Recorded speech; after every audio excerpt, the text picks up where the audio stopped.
Ahoy folks, and welcome back to Broadside Gaming with me, Zug. So it is finally time for some Hive Scum builds. We have hit level 30. We've been doing a lot of testing. If you want to see that testing, please do check out the live streams from this week. You will see all of it up until this point. So the first build we're going to be looking at is a Desperado build. This is a very, very popular build amongst the Hive Scum fans. I know the Hive Scum is not an overwhelmingly welcomed class by a lot of people, and we can see why. It does feel a bit slapdash, and there are rumors that another class was meant to be released in its place, but without, receipts, we don't know what that is or what it could have been. So we will deal with what we have, which is the Hive Scum. So let's jump into the build and see what we're using. I keep forgetting you don't have to go through that way anymore. You can actually use your inventory in the Psychonarium now after almost 3 years. So, Desperado build, what are we using? I'm using the Bone Saw, or more colloquially named, the Poop Knife. I really like the Bone Saw. It really helped with leveling compared to some of the other weapons. I'm not a big fan of the shivs. I don't like them. But if you do, obviously, great, use them. But for the Bone Saw, this is what we're going with. Modifiers are damage, finesse, first target, and critical bonus. Dump stat is mobility. As you may not or not may know on this channel, I can't stand mobility on these weapons. It does barely anything. So that's why we're going with that. Perk-wise, flak and unyielding. This is going to give you the most prevalent armor type in the game, which is flak, more damage to that. And unyielding is going to help you with boss damage. Blessings-wise, we're using refined lethality and shock and awe. So refined lethality increases weak spot damage by 60% against enemies inflicted with chem toxin. The Bone Saw actually applies chem toxin, or let's see, there it is. So the greeny yellow is chem toxin. Purple is brittleness. So brittleness is rending that you apply to a target, which means after a couple of swings, armor kind of disappears. So that's just what that is. But if you don't like refined lethality, you can change that out to... is this going to work? Maybe. It's been very buggy today. This is crashed a couple of times while I've been trying to look at the blessings. So if you don't want to use refined lethality, there are a few other choices. You have got Shred, which is just pure crit. You can go for a Wrath, which is cleave. You can go for Decimator, which is also quite good. This is just giving you 50% power on chained hits above 2. I mean, they're all quite good. I'd say Decimator is a good choice to switch out from refined lethality. Limb Splitter, it kind of is too... the cooldown's too long, really, to make it worth it. You're very fast and very good at killing, and this is not going to proc as often as you think it will. So, But if you don't like the Bone Saw, you can use basically anything you want. You can use the Assault Chainsword, which is very good. You can use the Crowbar. I've got 2 versions of it here. Again, I think mobility is the best to dump out instead of defense. I have tried both. I'm leaning with mobility. And of course, you can use the shivs if you want to. Uncanny Strikes, Riposte, always good, with flak and unyielding. Now, for the weapons, we are using the dual stub pistols, or the 1911s, which is basically what they are. The dump on this, weirdly, this is going to completely nullify everything I just said. Mobility is not the dump on these, it's collateral. Collateral is absolutely pointless on these weapons, so we're keeping the mobility. First time ever. Perk-wise, we're going with flak and unyielding again, and for blessings, Speed Loader and Desperado. Speed Loader gives you reload speed for 2 seconds after a close kill, stacking 5 times. That's 50% reload speed, along with all the reloads in the tree. And Desperado is a 20% crit chance on a successful dodge. You will be dodging a lot. Now, for the Curios, as you may see, I have a big bunch of crap Curios. Don't use these Curios that you're looking at right now. This is literally me just trying to farm Curios. What I would suggest is 2 toughness Curios and either 1 stamina or 1 max health. And on these, you would want 5 to toughness, combat ability regeneration, and damage resistance gunners. So 2 toughness and 1 health, or 2 toughness and 1 stamina. I'm leaning towards the stamina, but I've been a fan of adding a stamina curio in ever since the Arbites came out. It helps a lot, especially when this class is very fast-paced, sprinting, sliding, blocking, dodging, parrying, all that sort of thing.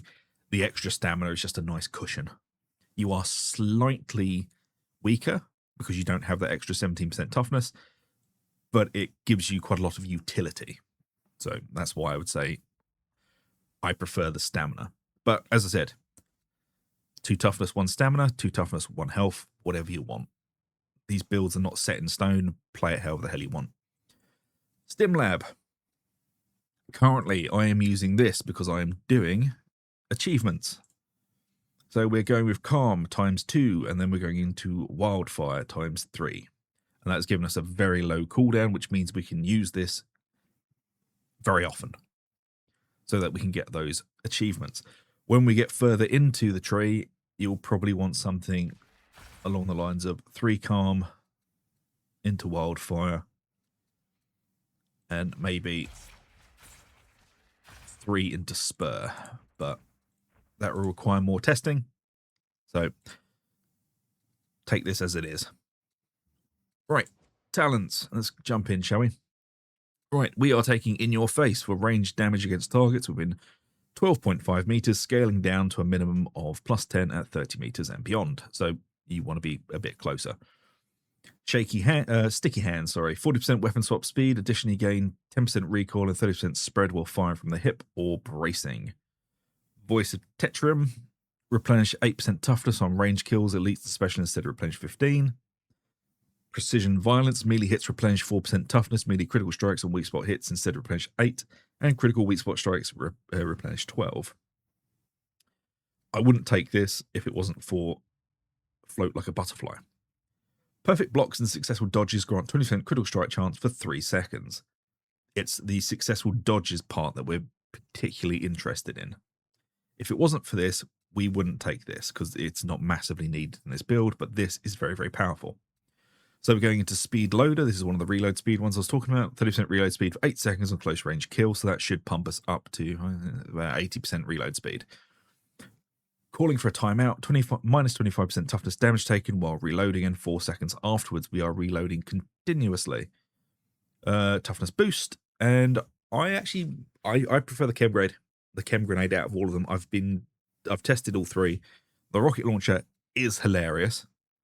I don't really care for Blackout. I mean, it's very good in high havocs when you're having to continuously stun and all that sort of thing. But the chem grenade is just wildly overpowered, and it's funny watching things pop. Next up, we've got Gang Tough for 10% range damage and 10% toughness damage reduction into Slippery Customer. While sliding, gain melee attack immunity. This is incredibly powerful. It allows you to slide past, bunches of crushers and maulers and things and not take an unlucky overhead hit. Nimble. So we're going to be on Nimble Bemble. Dodges are extended by 25%, and time considered dodging is increased by 50%. Then we've got Jittery. Dodge recovery speed while stamina is above 75%. And then into Like the Wind. +15 sprint dodge angle. In addition, sprint dodging is available even when stamina is depleted. Again, very, very powerful because we are not shackled to stamina to be able to save ourselves. Then we've got Anarchist, 5% critical chance for unit allies in coherency. The crit is very powerful on this character, so being able to squeeze it in wherever we can is very important. It does actually sort of pip out Gunslinger improved for the ammo. Toughness boost, and then we're taking Enhanced Desperado. Swap to and reload your ranged weapons, entering Enhanced Desperado for 10 seconds. For the duration, you become impossible to hit by ranged attacks, and sprinting costs no stamina, as well as gaining 20% sprint speed. While the ability is active, reloading your weapons does not reduce your ammo reserve. Additionally, enemies within close range become highlighted. Killing highlighted enemies with your ranged weapon extends the duration by 1 second. After 20 seconds, the extension becomes diminished. Base cooldown is 45 seconds. And then we're taking Pick Your Targets. gaining 15% rending for your ranged attacks while Enhanced Desperado is active. Additionally, killing highlighted enemies also grants 3% range damage, stacking 5 times. So 15% rending kind of works out to 15% damage, and it doesn't get bothered by armor.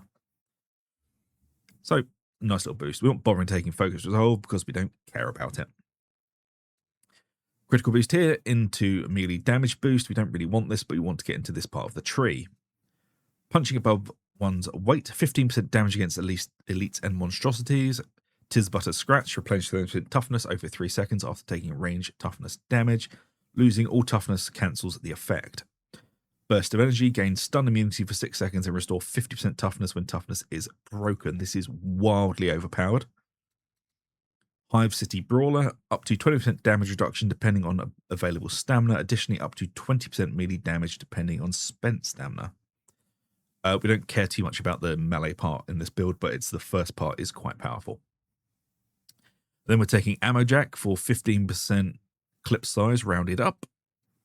Pickpocket, killing an elite or special enemy while ammo reserve is below 20%, will refill it back up to plus 20%. This is also why we don't have to worry too much about Gunslinger Improved. Then into Hypercritical. Critical strikes instantly kill human-sized enemies if their current health is less than 2 times the amount of the damage of the critical strike. Again, why critical is very, very powerful with this build. The sweet spot for 25% weak spot damage. Then into Unload. Reloading your ranged weapon grants 2% range damage for 7 seconds. Each 10% of magazine spent during the duration grants 2% additional ranged damage. And last but not least, Vulture's Mark. Killing a special or elite enemy with a ranged weapon grants you a stack of Vulture's Mark for 8 seconds, stacking 3 times. Each stack grants 5% range damage and 5% range critical strike chance and 5% movement speed, while at max stacks, specials and elite range kills restore 15% toughness to you and your allies' incoherency. And we don't need to worry about too much about these because they don't add a whole lot to it. So this is your typical run and gun build. It is wildly overpowered. I would say though, if you are still leveling your Desperado, it's a pain in the ass basically. I switched over to melee because it is very weak while leveling. And I'll talk about that in the other build guides and show you what I actually leveled with. But it takes a bit of gearing to get this to actually start working. I mean, once you hit 30 and you have all the talents, it's generally fine. I mean, these are only level 200 pistols I'm using because I haven't bothered leveling them up because I've been playing melee mostly. But as you can see, they just eat through everything. Yeah, I'll show you again. Oh no, they're level 300 pistols, so they're not even maxed out. Like, all the modifiers are screwed, the perks aren't right. The only thing that are working on them is the blessings. So, if they can do that like this, think of what they can with an extra 200 modifier to it. Also, the chem grenade, it is hilarious. Chem, like bleed, fire stacks and soul stacks, whatever they're called on the Psyker, again, are very, very, very overpowered. Bleeds in this game, or dot damage in general, is incredibly overpowered and works really, really well. And things just burst. So there you go. Anyway, there you go, folks. That is the Desperado build. There is one last thing I will add. When you are playing the Hive Scum, I highly suggest you change your hotkey for your stims, because you're using it continuously every 30 seconds or so. So I've changed mine to V, which is the same button as Medkit in Space Marine 2 for me. So it's right down there. C is my tag, V is my stim. It just means you don't have to cripple your hands trying to use it continuously on the keyboard. If you're using it on a controller, I mean, it's going to be a lot easier for you anyway. So, but if you are using keyboard, I highly suggest you find a button around your WSAD keys that is not bound and is comfortable for you, and to switch it to that. Because at least for me, my keyboard's irritating, so I actually have to lift my hand up to go and touch it. There you go, folks. That is the Desperado build. I hope you enjoyed. If you have, please do like, subscribe, ring the bell for notifications. It really does help us out. And I shall see you all for the next one. Until then, take it easy, and I'll see you later.